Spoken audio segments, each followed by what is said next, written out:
नमस्कार दोस्तों, स्वागत है आपका आपके अपने channel elite Twitter good knowledge पे। मैं सुनील राजपूत स्वागत करता हूं आपका बहुत ही तहे दिल से। ठीक है, जैसे कि अभी हम लोग अपवाह तंत्र पढ़ रहे थे और हम लोगों ने हिमालय नदियों के बारे में पढ़ा था। हिमालय नदियों के अगर बारे में बात करें तो हम लोग ब्रह्मपुत्र नदी रिवर सिस्टम के बारे में पढ़ चुके हैं, गंगा के बारे में पढ़ चुके हैं और सिंधु नदी के बारे में पढ़ चुके हैं। इनकी सारी नदियाँ हम लोगों ने देखी थी। अब बात करेंगे हिमालय की नदियों को हो चुकी हैं, तो बात करेंगे प्रायद्वीपीय नदियों की तरफ। अभी हम लोग स्टार्ट करते हैं यहाँ से मध्य प्रदेश से। मध्य प्रदेश से कुछ नदी निकलती है जैसे कि नर्मदा, ताप्ती, इनसे बात करते हैं। तो मध्य प्रदेश अगर आपको याद हो थोड़ा सा, तो मध्य प्रदेश में एक जगह पड़ती है।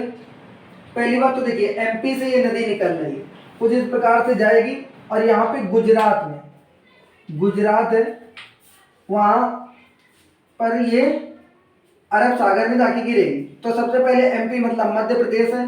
मध्य प्रदेश से ये नदी निकलती है जिसका नाम है नर्मदा नदी। ठीक है, नर्मदा नदी है। और मध्य प्रदेश में एक जगह है अमरकंटक की पहाड़ियाँ।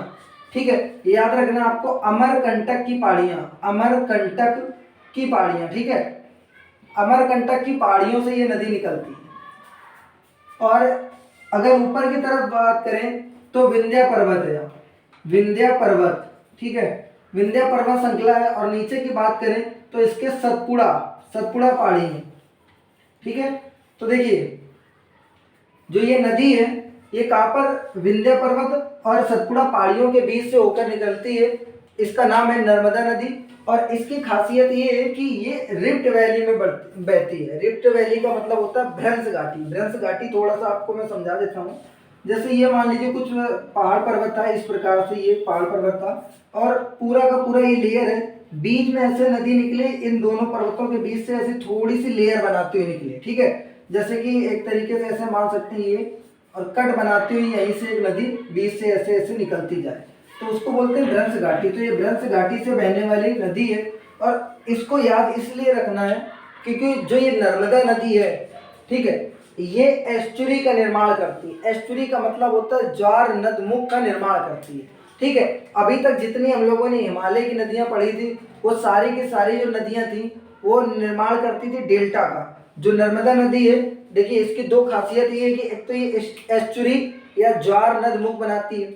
अगर दूसरी इसकी खासियत समझे तो ये पश्चिम की ओर जाकर अरब सागर में बहती है। देखिए अभी तक जितनी भी नदी पढ़ी थी हम लोगों ने वो सब बे ऑफ बंगाल में, बंगाल की खाड़ी में जाके गिरती थी। अभी जितना भी पढ़ा उसमें से पहली नदी है जो अरब सागर में जाके गिरती है। ठीक है, तो गुजरात के निकट ये अरब सागर में जाके गिर जाती जाके। अब इसी की बात करें तो सतपुड़ा के नीचे यहीं पर दूसरी नदी एक निकलती है जिसका नाम है ताप्ती नदी।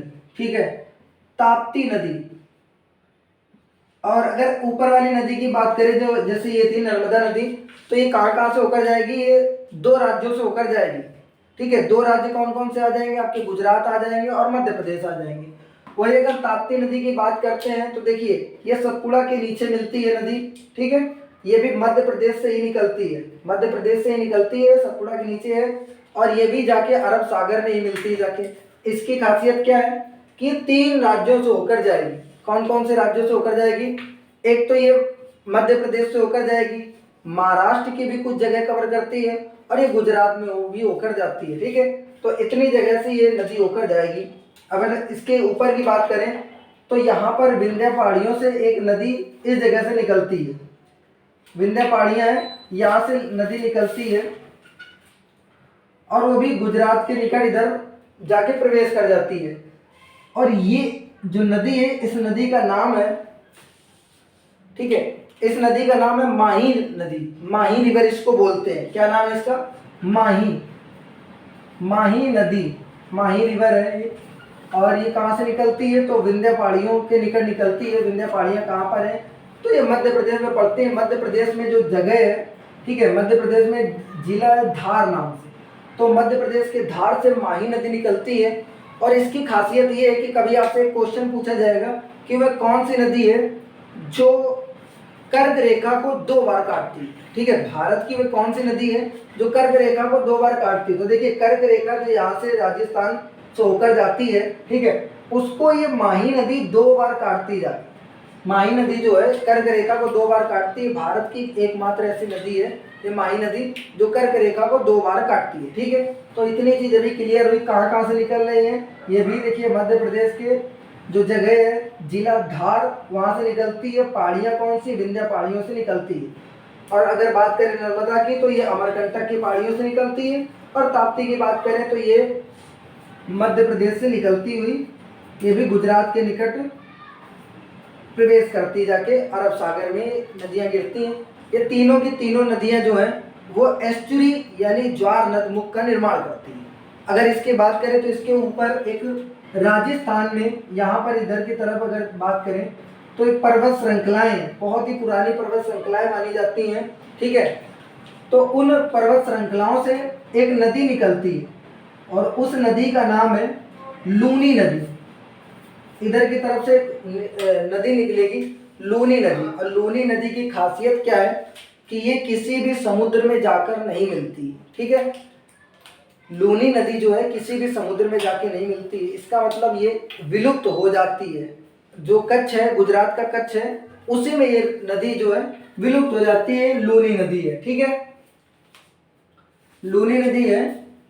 हाँ, तो लूनी नदी है जो ये जाकर यहाँ पर गुजरात के कच्छ में विलुप्त हो जाती है। ठीक है, तो एक आपसे पूछा जाएगा कभी क्वेश्चन कि वह कौन सी नदी है जो किसी भी समुद्र में नहीं गिरती जाके। ठीक है, तो जो ये लूनी रिवर है ये विलुप्त हो जाती जाके और ये राजस्थान में अरावली की पहाड़ियाँ पड़ती हैं। अरावली की पहाड़ियाँ, ठीक है, अरावली पहाड़ियाँ पड़ती हैं। अरावली पहाड़ियों की श्रृंखला है, वहाँ से ये निकलती है नदी राजस्थान से।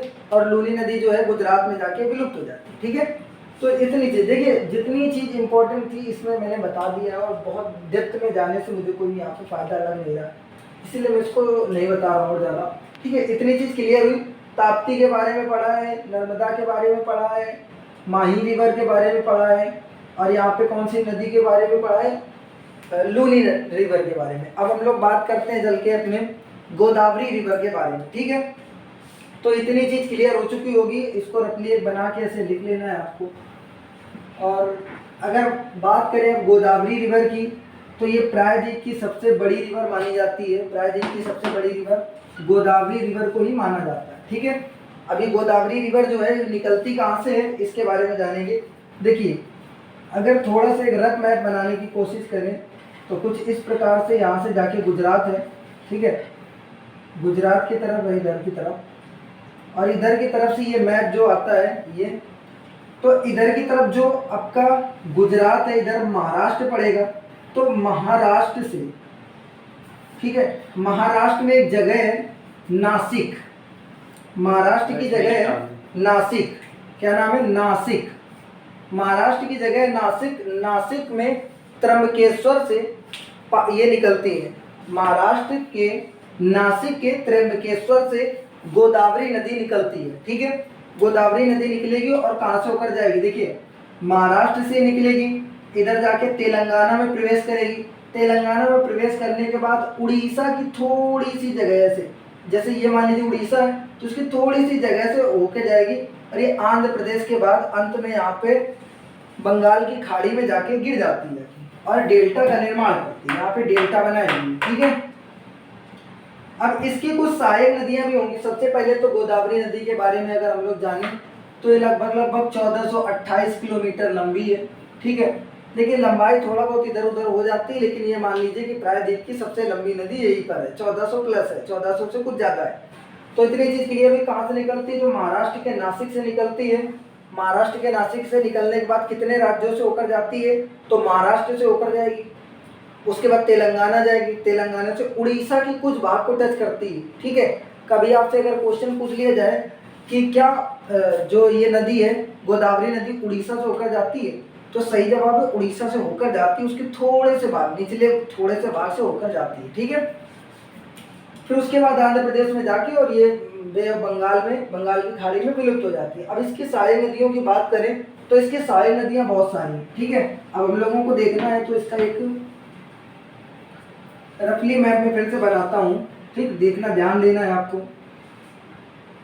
अगर ये मान लीजिए कि ये होती रिवर गोदावरी रिवर, ठीक है, तो यहाँ पर एक इसमें रिवर मिलती है आके पहले इधर की तरफ। जैसे ये मान लीजिए कि एक रिवर आती है, ये रिवर है, इसका नाम है दुधना।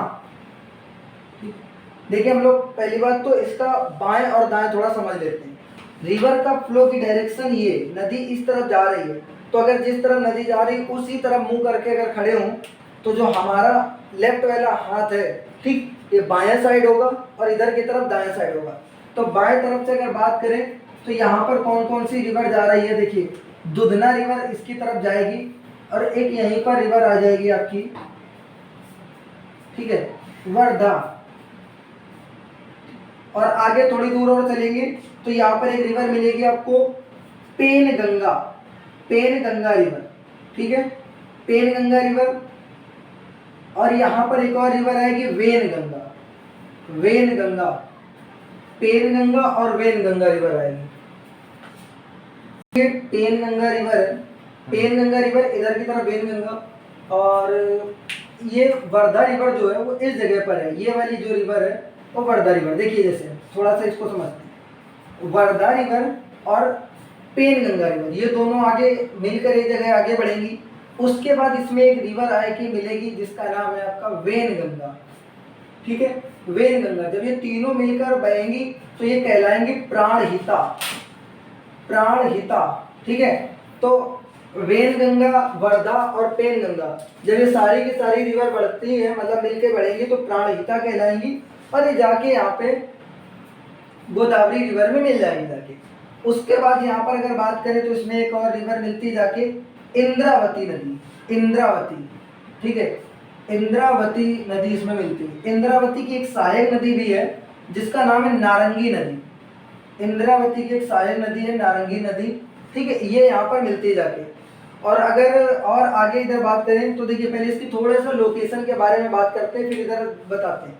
जैसा कि अभी आपने सुना था यहाँ पे कि महाराष्ट्र से नदी निकलती है, तो ज़्यादातर जो ये नदियाँ आपकी शुरुआत की दिख रही है, दुधना हो गई, वेनगंगा, पेनगंगा, वर्धा, प्राणहिता, ये सारी की सारी जो नदियाँ हैं आपकी ये महाराष्ट्र से निकलती हुई नदियाँ, मतलब महाराष्ट्र में इनका ज़्यादातर एरिया पड़ता है। उसके बाद जो आप ये इंद्रावती रिवर देख रहे हैं, इसका जो भाग पड़ेगा ये आपका तेलंगाना में, इसका ज़्यादातर भाग पड़ेगा और उड़ीसा से होते हुए नदी इसमें आती है। तेलंगाना उड़ीसा की तरफ से, उड़ीसा की तरफ से होते हुए आती है और फिर ये तेलंगाना में आकर इसमें रिवर में जाके मिल जाती है, जाके गोदावरी रिवर में मिल जाती है, ठीक है। तो इधर की तरफ उड़ीसा से इसमें कुछ और नदियां आके मिलती हैं, जैसे ये एक नदी इधर मिलती है जाके सबरी रिवर, सबरी नदी मिलेगी। फिर उसके बाद यहाँ पर मिलेगी आपकी बाली मेला रिवर, सबरी और बाली मेला रिवर, यहाँ पर सबरी और बाली मेला रिवर दोनों मिलेंगे आके। इसी में एक और तीसरी नदी मिलेगी आके सिलेरू नदी, ठीक है, सिलेरू नदी, ठीक है। तो अभी तक ध्यान दीजिए कितनी हो गई यहाँ पर, दुधना ये नदी है पूर्णा, दुधना, पूर्णा, पेनगंगा, वर्धा, वेनगंगा, प्राणहिता, इंद्रावती, उसी की सहायक नदी नारंगी नदी, और इधर की तरफ बात करें तो सबरी है, बाली मेला है और सिलेरू, ये नदियां जो है ये इसमें बाएं की साइड से आकर मिलती जाके। तो बाएं की साइड से मिलने वाली नदियां जो है ये मेन जो स्ट्रीम है, मेन जो ये वाली रिवर है, ये वाली रिवर है गोदावरी रिवर, गोदावरी वाली नदी, ठीक है। तो गोदावरी रिवर है, गोदावरी, ठीक है, गोदावरी रिवर है। इसके ऊपर की तरफ बाएं की तरफ से मिलने वाली ये सहायक नदियां हैं। और अगर अब बात करें बाएं की तरफ से मिल गई हैं तो नीचे दाएं की तरफ से भी इसमें कुछ नदियां मिलेंगी आके, ठीक है। तो इसमें दाएं की तरफ से अगर बात करें तो यहाँ पर इनमें मिलने से पहले एक नदी मिलेगी आके इधर की तरफ प्रवरा, प्रवरा, ठीक। दूसरी नदी इसमें मिलेगी मूला, प्रवरा, मूला।